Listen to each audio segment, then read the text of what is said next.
এর সাথে গাও এর সাথে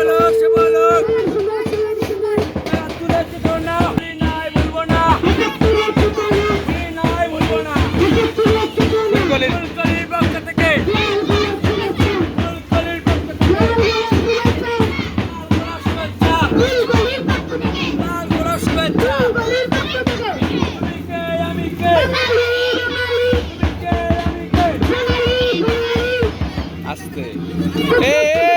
এ দুইটা কানে নিচে মিলাও